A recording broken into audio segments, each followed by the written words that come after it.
যেন মনে হচ্ছে শওকত মোল্লার বাবার টাকা দিচ্ছে, ও যেতে পারবে। আমি বললাম তো, শওকত মোল্লার মতন কিছু এমএলএ আছে, তারা তৃণমূলটাকে রসাতলে দিচ্ছে। এরা ইচ্ছা করে এইভাবে কথা বলে যাতে তৃণমূল থেকে ভোট চলে যায়, সেই ধরনের বক্তব্য দিচ্ছে। এদের পিছনে অন্য অন্য সোর্স আছে বলে আমি মনে করি। কেন, পশ্চিমবাংলার মুখ্যমন্ত্রী মমতা ব্যানার্জি, উনি তো শুধু তৃণমূলের মুখ্যমন্ত্রী নয়, উনি বাংলার মানুষের মুখ্যমন্ত্রী। মমতা ব্যানার্জি কি বলেছে যে আমাকে যারা ভোট দেবে তাকেই ঘর দেবে? মমতা ব্যানার্জি বলল না তো ও কেন বলল?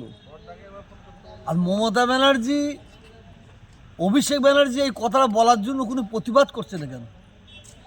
এ তো আরো মানে তৃণমূলের ভোটটা তো আরো ধ্বংস হয়ে যাবে। ও মানে আমার মনে হয় ও কারো তামাক খেয়েছে, ও কারো তামাক খেয়ে তৃণমূলের ভোটটা যদি অন্য জায়গায় চলে যায় সে ব্যবস্থা করছে। ও প্রত্যেকটা কথার মধ্যে তৃণমূলকে শেষ করার একটা চক্রান্ত করছে বলে মনে করি।